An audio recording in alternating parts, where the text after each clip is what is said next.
Happy Friday, y'all. It is Friday, 11 a.m., and that means it's time for another conversation with an amazing woman entrepreneur who is child-free. So, Karen, welcome. Super excited to have you here with us today. Thank you, Tiffany.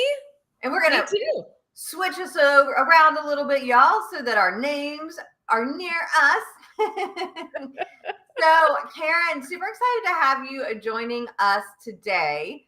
And we just kind of want to start off by giving the audience a little bit of detail, but they know we ain't going to make it through this bio because that's not how we play.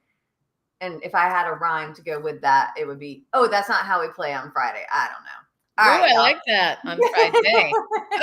So Karen Laos is a communication expert and confidence cultivator. What the heck is a confidence cultivator?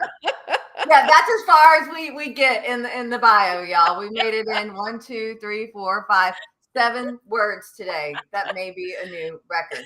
Karen, what's a confidence cultivator?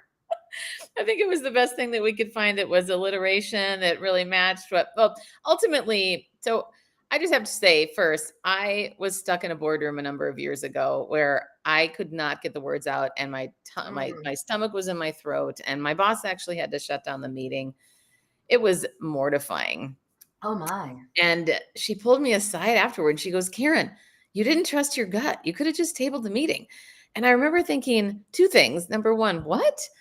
I could have tabled the meeting. And then secondly, why do I keep asking for permission? And that was the day that I realized I got to figure out the root of this problem. Why is it in front of certain people in particular situations, I have so little confidence? And so I had to cultivate my own. And what I mean by that is really, I did lots of personal growth work to figure out the root of my problem and have come to realize there are so many other women that have a similar problem. So things like we don't want to rock the boat. We want to make sure everybody's happy, all the ways that we were taught, and not wanting people to judge us or fear of what would happen if we did speak up. And it's interesting in that scenario, I actually disagreed with what my boss had suggested that I present, but I didn't have the courage to say anything. And then come to realize later, she was really the archetype of my dad. And that made so much sense. Like, I know, crazy. And so my whole goal, I've always had a challenge with the word when people say I empower people. I get that it's semantics, but I don't empower anybody. I help to cultivate the things that then they empower in themselves. So I provide communication strategies that then people decide, am I going to take action on this strategy or not? Am I going to speak up in that next meeting? Am I going to confront someone? Am I going to ask for more money from my clients, for example, or whatever that situation might look like? I want to help people with the tools and the strategies to then determine what they're going to do and take action on. So that's a big deal to me. Yeah, and by a big deal, perfect segue back to the bio, y'all. She is on a mission to eradicate self-doubt in 10 million women by sharing simple strategies to speak up and stand out. That is a lot of women. That's a lot of women. That's why I'm here with you, Tiffany, and everybody listening. We've got to make sure that we have to start with ourselves, right? I mean, at the end of the day, it's starting with what is going on in my life right now that's actually where I'm holding myself back. And I like to say that even though it's a horrible statement, that I was in a prison of my own making. I mean, every one of us has agency. And then, every once in a while you get the people that say, but you don't understand my such and such, or my this or my that. And at the end of the day, every one of us is making a choice to be where we are, unless we are literally victimized by someone else or something. But most of us have agency to make the choices that we want to make. So whether we're in a business that we are, or we are in a job that we just keep going to, how certain people, like I'm thinking about someone I know in my circle who has been complaining about her job situation for years. And at some point it's just, you got to shit or get off the pot. Like, how long do you complain? Right. Though there are some people that just like to complain for the sake of complaining. And if they didn't have the job to complain about, they'd probably find something else. Exactly. Yeah. But back to self-doubt, because I realized go ahead. No, I'm just sitting here thinking, I wonder for a lot of people that stay in that situation, is it more the self-doubt? Is it more they just like to complain? Is it they lack the confidence, or maybe a combination of two or three of those? Yeah, it probably is a combo. I mean, I feel like the biggest reason, and I think about even, I mean, I can speak most for my story and the people that I've worked with, but I feel like for me, and I'm curious what it's been for you, Tiffanie, over the years, but that it's a combination of things, but at the root of it, it's the fear. Like, I'm reading a book right now called The Courage to be Disliked. Because I grew up to be the compliant child. Like, you just make your dad happy and everything will be good, and don't rock the boat. And so that's still things that I'm continually working on and asking myself in the moment at certain times, why am I not saying something right now? Mm, Is it because, I'm afraid of somebody not liking me?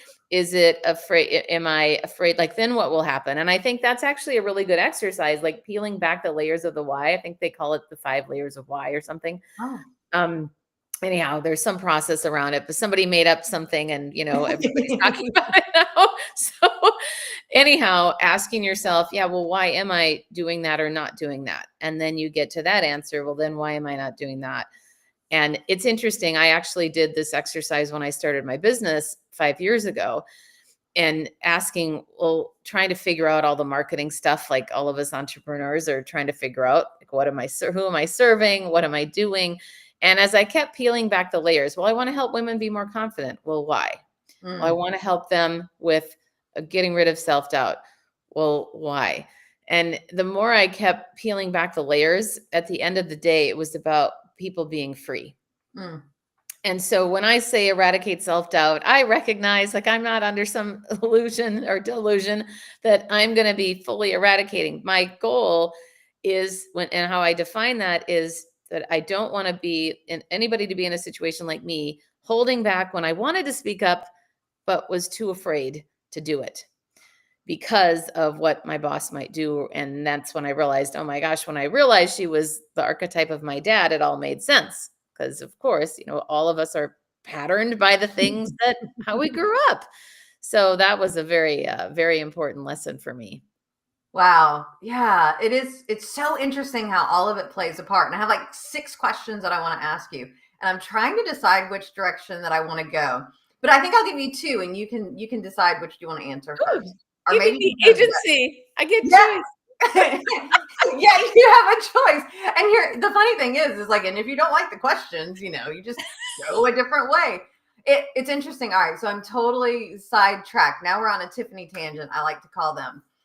I didn't think of this as confidence the other day, but man, now I'm thinking differently. Oh. So I was doing some food prep, and I don't like to be in the kitchen. And I'm like, all right, I want to food prep this. It's like a Mediterranean Greek salad. So it's really healthy, some feta cheese, yummy. But I have to like cut up all the vegetables. And the kitchen is my least favorite room of the house, kind of. And my husband was out of town, so I had to do it. And I'm like, I'm hungry. And I kept thinking, I want this, I want this, I want this, I want this. And then I'm like, you know what? I'm just going to have it all. I'm like, instead of making like all this chicken, I made like 3 of the little chicken bites. And then I'm like, I'll eat that, and then I'll go. And then we had some like leftover chicken and rice. So instead of having a serving of it, I'm like, I had 2 scoops, like little scoops. And I'm just like, they always tell us as an adult, we can do whatever we want, and we don't. And I'm like, why the frick do we not do it? Like we all, a kid's life, we're trying to grow up now. Now we know better. We should have stayed a kid, but all of the kid's life, we're like, we want. And then I'm like, oh, I can do it. And so I hadn't thought of it in a way of confidence, and this is just me dealing with me. And I was like, you know what? Screw this. I'm going to, just have whatever I want. And because I was just eating a few bites, and then I'd wait 20 minutes because I was lazy and I didn't want to get back up to make the next round. But maybe there's a little bit of confidence even in just dealing with something so simple as that. Yeah. Well, what would you say, like, I don't know, just taking a step further for you, what does that then have meaning for you around, or new insight? I'm But curious. now I'm like, everything that I'm doing, I'm like, why am I doing it this way? Just because I've always Mm, done it this way doesn't mean I always have to do it this way. And the yeah. societal rules, and it Oh was my funny, God. like yesterday, my husband was like, you want a salad for lunch? And I'm like, no, I had a salad for breakfast. And he's like, who eats salad for breakfast? I'm like, and I've never had like constraints on, I do. okay, so now I'm gonna be like, in the gala interview today, she has salads for breakfast too. How about a hamburger? Go back and tell them I've had hamburgers for breakfast. Same as steak and eggs. They call it steak and eggs. What's the difference? Sometimes I'll have leftover steak and I'll just eat it without the eggs for breakfast. Yeah, I'm laughing like, Rob, not everybody needs to fit in your, and he loves breakfast. It's his like favorite meal of the day, breakfast food, but he wants it only at breakfast time, but nothing that's not outside of breakfast. Yeah. So yeah, I'm like, and I would say I'm a pretty confident person anyway. I was at a conference earlier this year, and Yeah. they promised us networking. They gave us a Q&A panel for a health person, and then we had like 15 minutes before the next session, and I stood up on the chair and I'm like, hey ladies, if you wanted to network, let's do 10-15 second introductions over here really quick.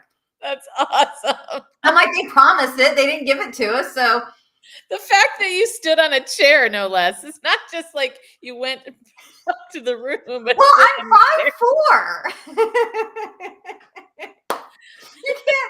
You can't see me, I'm short.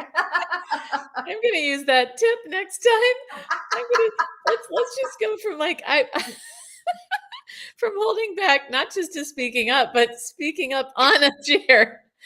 Well, I want to share a story that this is very connected because Okay, perfect. And then going I'll come back back to to your questions.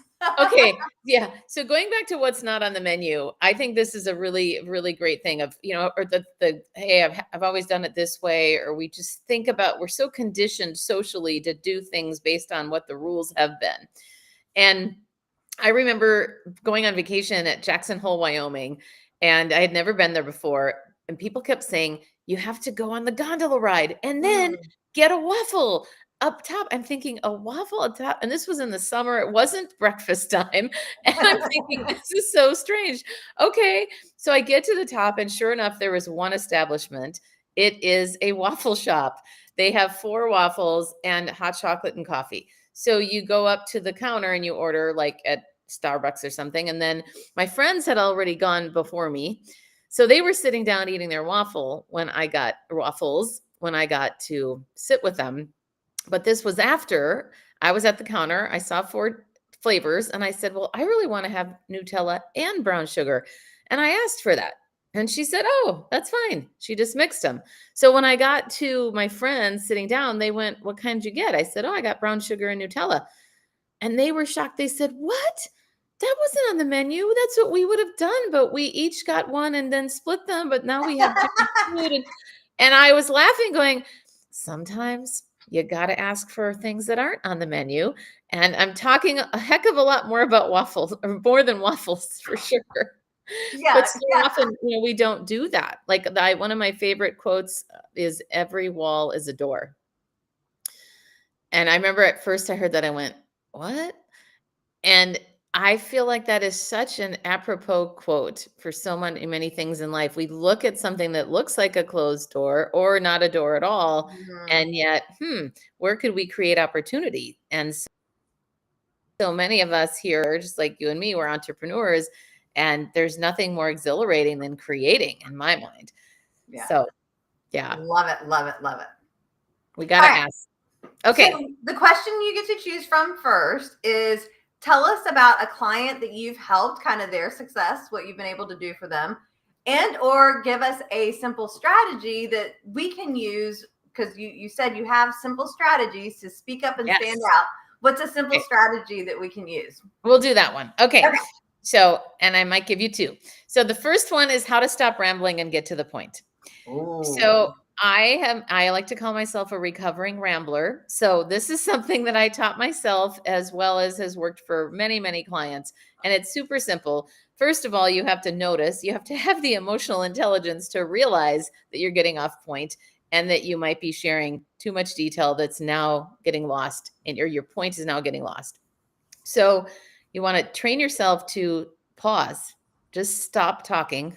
Take a moment to pause, just a nanosecond, and then say out loud, my point is, I mean, first of all, gather your thoughts in that nanosecond, which I'm amazed that many people think, well, how can I do that in a nanosecond or even a second?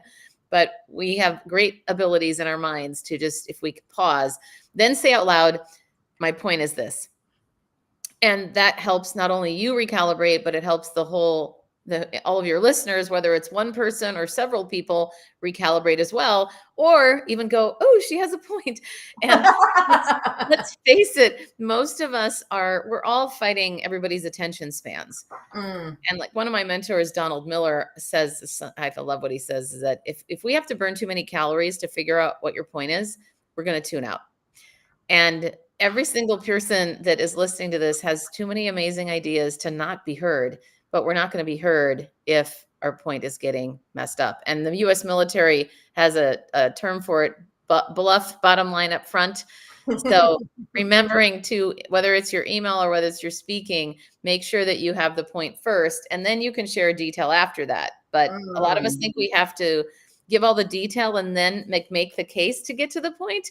And yet the way that people take in information is we need the point first and then the details if we want. And what I love is that for those bottom line people, you can get the bottom line up front and then they probably won't read the rest of your email, or maybe they won't keep listening to you talking, but they'll at least have the point. Same thing with the other types who really love all the detail. Well, then it's all there to keep listening to.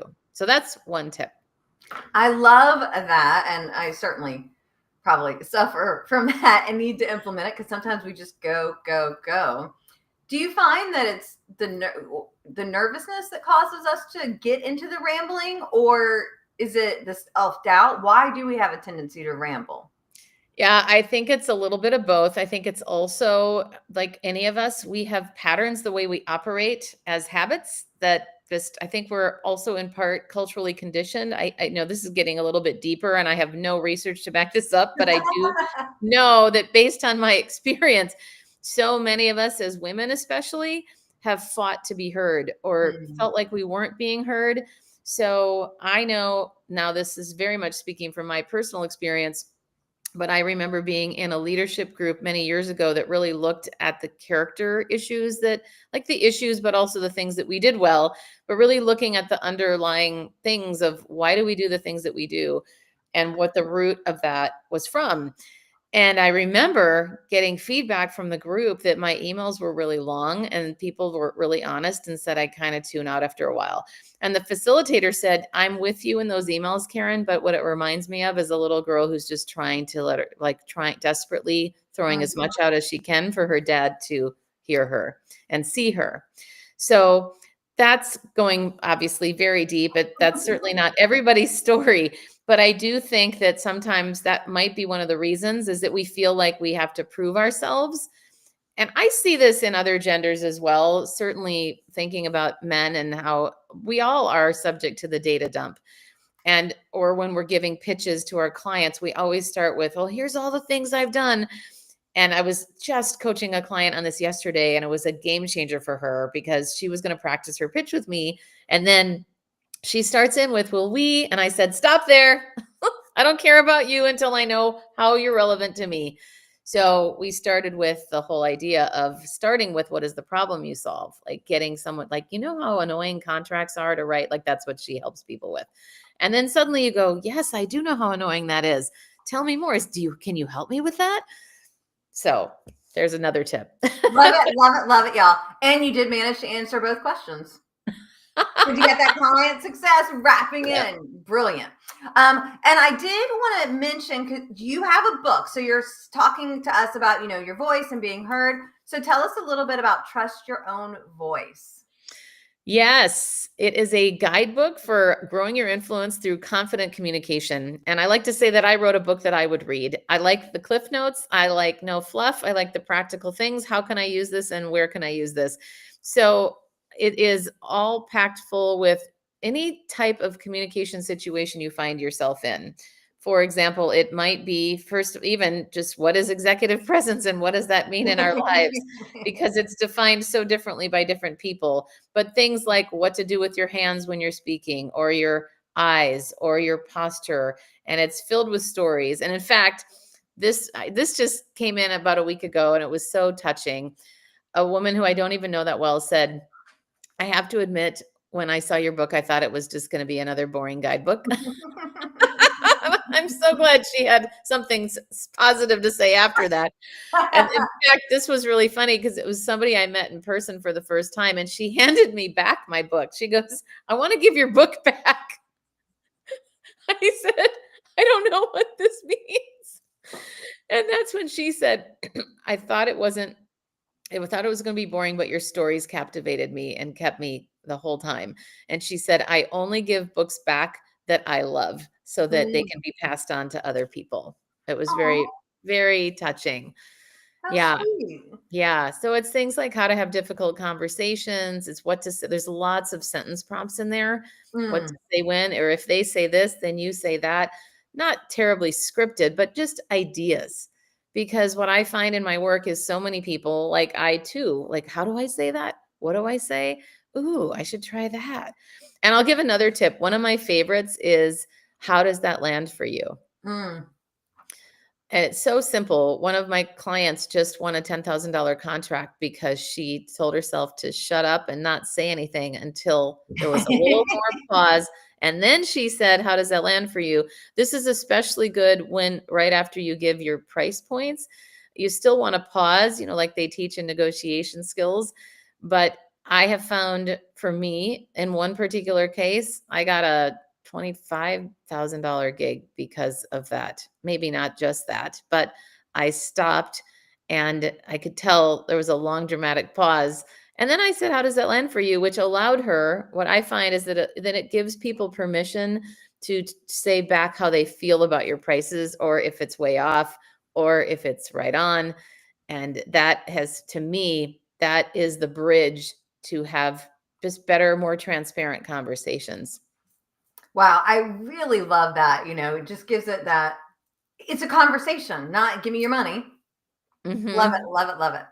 So, it's interesting as we're sitting here talking about confidence because we are women entrepreneurs living child free. I Yes. wonder, do you find, I don't know if you hang out with a lot of child free women or Uh-huh. not. Do you Most of find them. that they're more confident or less confident? Do you find that they struggle with it or that they really kind of had it? Because I'm sitting here thinking, like, people that don't want kids but haven't been able to convince themselves or the people in their lives, like, they may really need some, confidence on being able to say, no, I'm child free. Though the people that we're looking at to come into the group have already made this decision. Mhm. What do I you find? I cannot see any correlation because I'm thinking about the people I know that are child free, which is a lot. Actually, I never really thought about the fact that, oh, I'm making this choice. It just sort of evolved, and I really prioritized my career, but I also was terrified of commitment, so I didn't get married until I was much later in life. And I'm so glad that God intervened. I feel like divine intervention happened for me because I'm so glad now that I don't have kids. I love being around kids, but when I know that I'm going to be around them, but it was very annoying. I hate, it's so funny. Well, this is a total digression, but I was at a restaurant once with a friend of mine who had a toddler at the time. And I was going, like, we were at this restaurant and her kid was not there. So I'm thinking we're finally going to have a nice meal without her child, right? Mhm. And we're there and there's kids all around us. And I'm like, oh my gosh. And then I was kind of complaining, like, it's so loud in here. And she goes, I feel like it was so interesting. I didn't know that she was frustrated. She goes, it just feels like you don't like kids. I was like, I love kids, but not when I'm trying to have a nice dinner with a friend I haven't talked to in months. But anyway, I digress. So going back to whether I see this correlation, although maybe you didn't ask me it that directly, but when I think about the doubt piece, I feel like it is a universal problem. When I think about it more, I was just talking to somebody yesterday who I would guess was in her 60s, and she said to me, I don't know what it is. I feel like I've lost my confidence. Mm. I don't even know if she has kids or not. I know somebody, but I've had multiple people that would call themselves in midlife. Now, I've never resonated with that term, maybe because I haven't had kids. I'm like, who is anybody to say whether I'm in midlife or not? I left my corporate job at 52 years old and I feel like I'm just starting life. So it's very interesting how all these different phrases also resonate with people. But I find that that's what I find that is one pattern that I have noticed. Some people whose kids now are going to college or the empty nesters going, who am I now? And how am I gonna like be with my husband? It's more those kinds of things rather than a direct, okay, I now have doubt related to the app. So I don't have a specific answer on that one. Yeah, and it's interesting because I didn't know like child-free was a designation until December of last year. So I'm brand new and like, hey, I'm child-free because I'm kind of like you. I just never had kids. Like it wasn't. Yeah. I didn't know it was a thing. So I didn't really think about it. But now that I'm thinking about it and reading more and more, yeah, it's interesting looking at people who are parents and that's their identity. Yes. I love that you said that because that's the thing that grieves me, honestly, when I think, my gosh, like when all people talk about is their kids, but I want to know about you. Or when people send Christmas cards and it's just their kids, like I'm fine seeing your kids, but I also want to see you because you're the one that really matters to me. I mean, again, no offense to any kids out there really, but it's like some people that maybe I don't, yeah, a lot of people, a lot of Christmas, I mean, I'm fixated. I don't want to be fixated on this, but a lot of times that happens. And I think, gosh, the connection that I have is with that person. Yeah. But nonetheless, again, this isn't like, let's move on. Yeah, this is the child-free space, and here we are, y'all talking about the kids. Thank you. That actually, and I'm with you. I hadn't really thought about, like I'm putting the stake in the ground. I'm child-free. It's more of, yeah, it evolved. And so I never really thought about it as this particular identity. But when I do think about, well, what are some of the commonalities that I also really love is that when we do go out, we are talking about each other. And, I'm learning about, like, I have a very close friend. So many of my friends are actually, yeah, I have a number of friends also that aren't married as well and single with no kids. And it's fun to talk about business and to talk about how important that is to us and how we each have our respective missions and that there's nothing wrong with that. I've never felt an apology for not having kids. In fact, I remember because I got married at 45 and I remember at the time people saying like, "Oh, you're going to have kids?" And I'm looking at them like, "Are you serious?" And then, the people that are always trying to solve your problems when you don't have the problem that they want to be solving for you. Oh, well, you could adopt. What? I could adopt? That never occurred to me. Wow, I'm so grateful that you enlightened me with that. I mean, that's the kind of stuff that They makes are saving your life because if you don't have kids, how can you be a complete woman, Karen? It's so funny because I grew up with such a traditional home. I'm the last of 9 kids. My mom was a homemaker. And I remember her telling me, because I share your non-love of the kitchen. And I remember her telling me as a kid, she would try to get me up. And I understand, like, of course I should have been helping more. But things like Thanksgiving morning or Christmas morning, she'd wake me up early. Don't you want to come learn how to do this? Nope. I don't. I really would rather be sleeping. How are you ever going to find a man if you da da da? And I said, Mom, and I would be very defiant, like, my man's going to cook. I don't have to be the one to cook. And then how are you, I mean, it's so old fashioned, right? With even the ironing, like you've got to learn how to iron for you. Like, wow. And it's fascinating when you think about that. Now she had me at 40 and she's now passed, but she was 94 when she passed away. So anyway, we were already 2 generations or a generation apart. Yeah. That makes sense. So it's fascinating when I think about all the cultural mores. And in fact, I remember one time shortly after being married, and I've always been the breadwinner as well. So I was working all day, like, and then I'm at the kitchen, like at the sink, like, oh my gosh, I have to make this meal. Oh, like all this pressure. And I'm so grateful. My husband just came up behind me just so lovingly. He goes, you know what, honey? Do you know that I don't expect you to cook for me? And that was such a game changer because of all of these ways that even though I might have said all those things, I'm not this or that, we pick up on what was modeled to us. Yeah. No matter what we can say with our words, those tapes are so ingrained in our heads. Yeah. Wow. And you mentioned you being a breadwinner, y'all. She has worked with companies like she's commanded stages at Google, NASA, Sephora, and I'd love to talk more about that. But we are coming up close to the time for us to wrap. And I know you have a self-assessment. Yes. I just took mine this morning, y'all. So Oh, tell us about the assessment. thank you. It is my signature framework to help everybody become a more clear, compelling, and credible communicator. So I love one of my values. Well, my 3 core values are care, flair, and excellence. And I consider this part of the flair as well. And I love this. I love how this whole graphic came to be. So there are 8 ingredients to the cocktail, which I have found over the years of coaching now thousands of people, that those are the ingredients that are really necessary to help you get to that goal of being that amazing communicator. So things like your identity, really getting clear on your core values and how you want to show up in the world. And probably my favorite one to work on with people is negotiation. I love helping people ask for what they need and want. And so all of the ingredients that go into it, some people need more, some people need less, depending upon you. And that's what the assessment is about. And it's essentially rating yourself on a scale of 1 to 10 in those 8 ingredients. But at the end of the day, if you imagine a cocktail glass, courage is the thing that holds it all up. We have to have courage to cultivate that confidence in ourselves, because courage is the thing that requires us to take action. And we can have we all know this, we can have all the books in the world or all the knowledge in the world, but if we don't execute that knowledge, then we're never going to move forward. So that's where that courage comes from. I love it. I love it. Yeah. Who's going to have the courage, ladies, to go take the assessment? Please, please do it.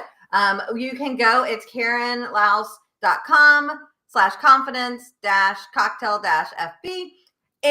Or you can use the bit.ly that is in the description, wherever you're watching it.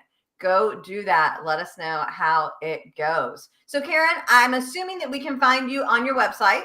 Yes. Which is your name. Isn't it great that we're the first generation of all the people getting the website names and social media? Yes, handles? that's true. That's true. Yeah. Another thing too, if anybody goes to my website and you're more interested, the Confidence Cocktail is great too, but I also have a free guide on 9 words to avoid and what to say instead, because a lot of times we use these minimizing things like, I just want to share a little tip with you versus I want to share a tip with you. Get rid of some of that minimizing language. And there's a number of those in there. Well, there's 9. And then the logic behind why to not use those and what to say instead. So that's another idea for people too. Oh, I'm super excited to look at that. I've got, how you have, maybe you don't. Maybe you do. I have here's the 28 books that I'm going to write one day. Yeah. So one of my 28 books is naughty words, like words to avoid using. And because I'm like, don't talk about your customer service. Don't talk about your value. Those are words that everybody uses. They don't mean anything. Stop telling people that you educate them, because there's 2 behavioral styles that don't like that. So yeah, I'm big on the word choice. My husband sometimes is like, they mean the same. And I'm like, well, not to me. But so I'm interested to see what yours are. Oh, and maybe if there's one that I don't have, I'll be like, hey, you want to guest write the chapter in this book that may never get written? Y'all, my next book though is coming out October 16th. Save the date. We'll be having a party. The Entrepreneur's Guide to More Free Time, which I hope to start writing this weekend, will be out. It's official. And that's how I've done all my books. I set the date and then I write them. So that is brilliant. Yeah. I need to do that, because the Trust Your Own Voice, I had to get that one done in 3 weeks. So there's nothing like a deadline under your, I wrote my second book in 10 days. So I have I worked. I like all the stuff you do for fun. I'm like, no TV, no reading fiction, no like hanging out or adult beverage kind of thing. And I just work, sleep, eat, and write. And 10 days later, it was done. Now, this one that I'm writing is actually based on a program I've been delivering for 8 years. So I have a feeling it's just, I need to sit down and do the writing. Mm-hmm. And I digress, y'all. So a couple things I want to mention before. Where can we find you on social media? Instagram is where I hang out daily. I'm also on LinkedIn pretty much every day. And those are really the two main ones. Honestly, I'm on Facebook sometimes, but mostly Instagram. I also have a podcast called Ignite Your Confidence. So it's all communication tips to help women in leadership step up and stand out. Love it, love it, love it. So again, go to her website and get your guide, get your assessment, check her out, maybe give her a call, maybe reach out, see maybe if she can help you build a little bit more confidence. I kind of feel like confidence is one of those things that we can always get more of. The confidence is not the same thing, y'all. And I do want to let you know that we always have on the fourth Wednesday of every month our Connect and Collaborate event for our women entrepreneurs living child free. We just started these this summer. They're free, and we're doubling the number of people that are there each month. And I think it's the second of the month. The event's on the 28th, and we already have like 16 or 17 people registered. So women entrepreneurs living child free, we would love to see you. And if you want to get more information about that and other things that we have going on facebook.com/group/women entrepreneurs living child free. Now, Karen, before we go, what is something you want to leave the audience with before we sign off? One last opportunity to share. This is all about my book around, not my book, but the reason why I wrote the book, which is to truly trust your own voice. And ultimately what I mean by that is we all have that thing inside of us, that gut or intuitive thing that says, do this or don't do this. Remember to follow it because we've probably all been in the situation where we didn't, and then we've regretted it. And I would say at the end of our lives, most of us are making choices or most of our regrets are not because of things we've done, but it's because of things that we didn't do. That's very powerful. Karen, thank you so much for sharing your wisdom, giving us a couple tips on how we can increase our confidence for succeeding at not making it through the bio. And y'all, her bio isn't this long. Her bio, because she's like, oh my gosh, what bio did I send? Her bio is like this wrong. These are just other notes for me. But I love the fact that we barely even scratched the surface. There's so much more to talk about. Reach out to Karen, follow her, take the assessment, get the guide. And I will see y'all next week for another amazing conversation at 11:11 on Friday morning with women entrepreneurs living child free. Yay! Bye.